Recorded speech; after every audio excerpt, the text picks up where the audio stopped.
a dar una visión general de la analítica de datos desde un punto de vista del contexto, qué es la analítica, para qué, y qué es el Big Data, que escuchamos el término en muchas partes, y nos interesa pues conocer o entender a qué hace referencia ese término. Y luego vamos a introducir unos conceptos desde el punto de vista de ingeniería de datos basados en el ciclo de vida de los datos, desde varios aspectos: generación de datos, almacenamiento, procesamiento, sobre todo sus fundamentos y las herramientas más utilizadas para hacer ingeniería en este tipo de actividades. Enseguida el profesor Fabio Martínez nos va a presentar en la segunda parte de la sesión el tema de inteligencia artificial, fundamentos y aplicaciones de esa tecnología. Y siguiendo con el tema desde el punto de vista de ciencia de datos, el profesor David Romo nos va a presentar los fundamentos estadísticos que hacen parte de esta área de la ciencia de datos. Entonces, empecemos con el contexto. Vamos a hablar, entonces, primero introducir esta noción de analítica. La primera pregunta que nos surge es, ¿para qué hacemos analítica? ¿O qué es el objetivo de esta área de la analítica de datos? Y aquí yo he, digamos, resaltado tres de los objetivos principales de lo que se usa cuando se hace analítica de datos. El primero es optimizar. ¿Optimizar qué? Optimizar recursos, optimizar procesos, optimizar financiamiento. ¿Y de qué forma? Pues conociendo cómo se desempeña una organización, una empresa, pues se pueden optimizar sus recursos. La forma de conocer el desempeño es a través de la analítica. Es decir, conociendo la información, los datos, es como yo puedo conocer el desempeño de la organización.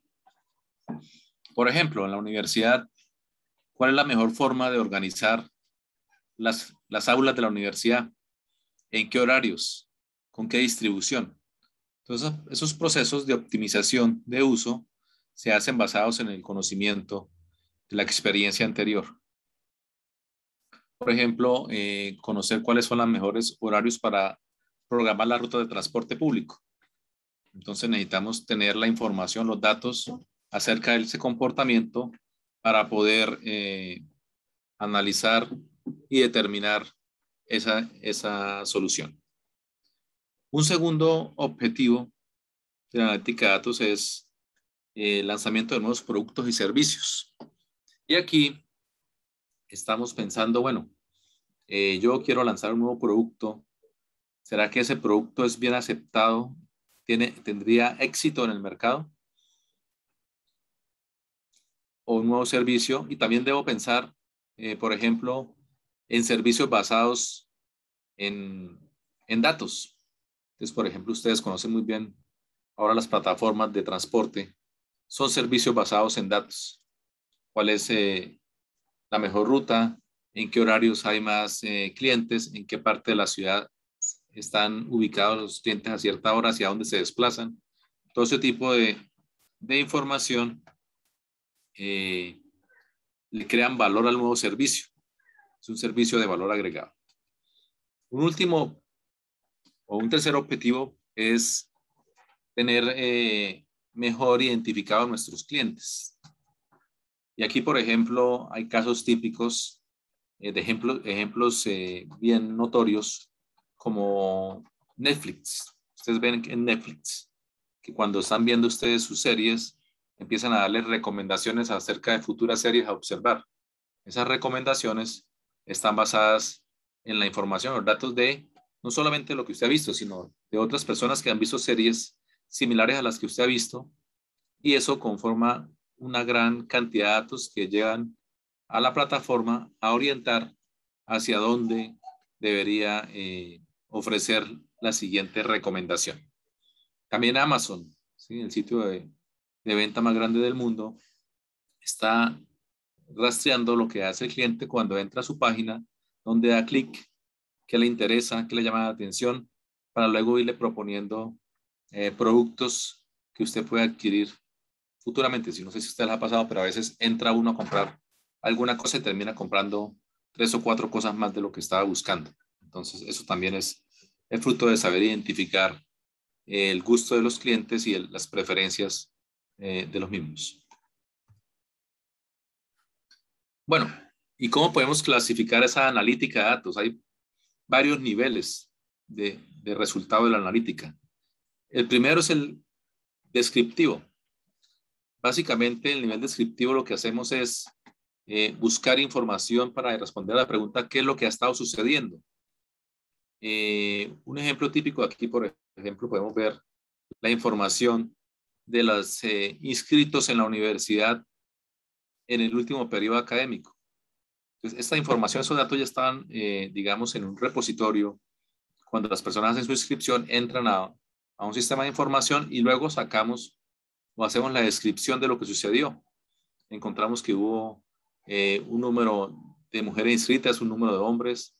La tasa de absorción fue el 33% para las mujeres, el 39% para los hombres, quedando inscritos 1.534 mujeres, 1.531 hombres. Por escuelas, podemos ver aquí,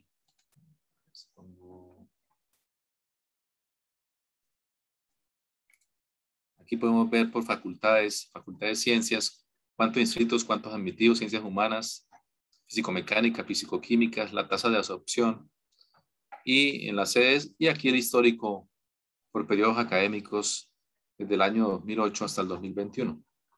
Entonces, esta información estaba, digamos, reposando en el sistema de información y esta forma de presentarlo nos describe el comportamiento del fenómeno, el fenómeno de inscripciones de aspirantes a ser estudiantes en la universidad. Este es el primer, digamos, nivel de la analítica descriptivo, nos permite identificar qué es lo que ha sucedido. El nivel diagnóstico nos permite responder a la pregunta ¿por qué ha sucedido esto? Y aquí pues necesitaríamos más datos adicionales de los que tenemos presentes, porque estos datos, digamos, nos responden qué es lo que ha sucedido, pero no nos dan el por qué. Habría que tener más información que nos permita tener esa, digamos, nueva información que nos permita responder a esa pregunta, ¿qué es lo que ha estado sucediendo?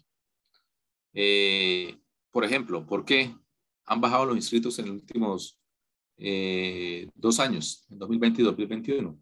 Sería una pregunta que uno podría hacerse si uno ve la serie de tiempo que se mantenían inscritos entre 15.000, 16.000, hasta 19.000 se tuvo en 2014, y de repente pasamos a 12.000, a 11.000, a 9.000 y a 8.000. Y ahí cabría la pregunta, ¿qué está pasando? ¿Por qué no hay mismo número de inscritos que hace 6 o 7 años? Ese es un nivel diagnóstico, responder la pregunta ¿por qué? Ahora, el nivel predictivo nos permite hacer una pregunta a futuro, es ¿qué es posible que suceda?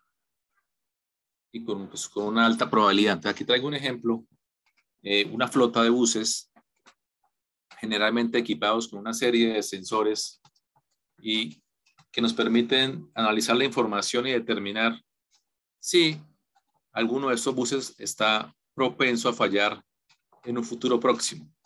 La idea es poder programar un mantenimiento preventivo y evitarnos el problema de que el bus falle y quede, digamos, en medio de la carretera en algún momento, ¿no? Varado. Entonces aquí estamos pensando más en qué, en predecir el comportamiento. Por ejemplo, predecir una falla mecánica en uno de estos elementos. Esto evitaría, digamos, costos asociados a tener un bus fuera del sistema durante mucho tiempo y poder optimizar y programar otros buses mientras se le hace mantenimiento al que se le determinó que iba posiblemente a fallar, ¿no? Recordemos que todo esto es probabilidad, la probabilidad con la que puede fallar, ¿no? No hay certeza al 100%, no es magia. Y el último nivel de analítica es el prescriptivo. Y aquí, aparte de preguntarnos qué puede pasar, estamos en inmersos en qué pasa si yo hago cierta acción, tomo decisión y analizo los escenarios. Que no solamente me dice qué va a pasar o qué puede suceder en el futuro, sino qué puede suceder si yo tomo un rumbo determinado. Aquí un ejemplo típico son los vehículos autónomos, que deben fijarse muy bien, digamos, en todo su entorno, en los peatones, en las señales, en los otros vehículos, en los semáforos, para tomar decisiones. Toda esa información la está obteniendo, analizando y toma decisiones que pueden tener, digamos, un efecto sobre el propio comportamiento de los demás. Entonces debe plantear escenarios donde determinar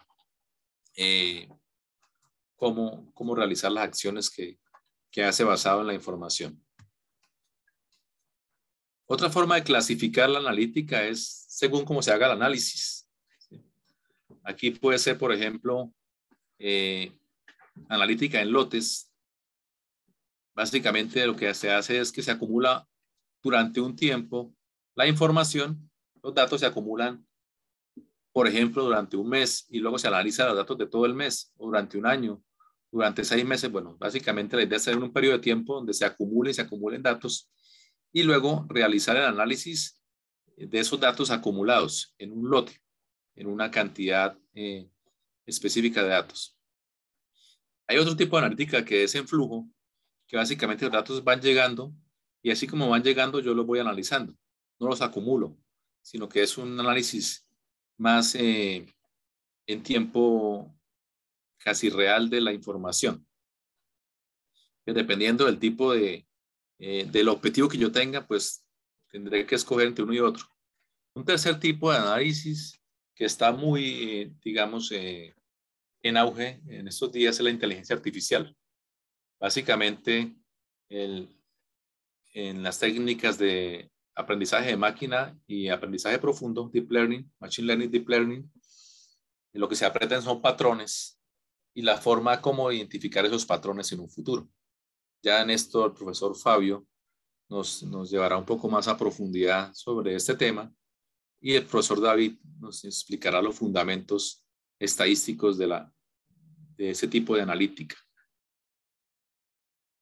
Bueno, y aquí llega la pregunta, bueno, ¿por qué estamos hablando de analítica de datos? Pues los datos han estado presentes desde hace mucho tiempo, ¿no? ¿Y por qué ahora está en auge ese tema del Big Data y la analítica de datos? Pues básicamente porque los datos han aumentado de forma exponencial. Es decir, tenemos hoy en día datos por todos lados y a toda hora. Pusimos datos a toda hora y en todas partes. Y digamos que hace algunos años nosotros pensábamos mucho, aquí tengo en este slide, los sistemas ERP, los sistemas de información, que llamamos tradicionalmente los sistemas de información de las empresas, sistemas de recursos humanos, sistemas de ventas, sistemas de inventarios, sistemas de finanzas, sistemas de producción. Esos sistemas de información eran hasta hace algún tiempo, algunos años, la única fuente de datos existente, ¿sí? Lo que ingresaba por esos sistemas de información. Pero hoy en día tenemos muchas más fuentes de datos que producen muchas más datos que estos propios sistemas de información. Por ejemplo, tenemos el Internet de las cosas, un montón de dispositivos, sensores que están ubicados en diferentes tipos de dispositivos. Pues el más típico, el más conocido es nuestro smartphone, nuestro celular, que puede producir un montón de datos todo el tiempo. Datos desde fotos hasta nuestra localización, hasta todo lo que estamos compartiendo en estos dispositivos. Pero también hay dispositivos, por ejemplo, relojes inteligentes, lavadoras, neveras inteligentes, hay dispositivos de iluminación, dispositivos que nos permiten monitorear variables como la temperatura, la calidad del aire. Bueno, puede haber una cantidad enorme de dispositivos desplegados en el ambiente y producen información en todo momento y montones de datos. Las redes sociales, sin duda, otra fuente tremenda de datos. Compartimos aquí opiniones, compartimos fotos, compartimos videos, compartimos un montón de información que hoy en día, digamos, de importancia para las organizaciones y antes no tenía esa posibilidad de tener ese retorno de información.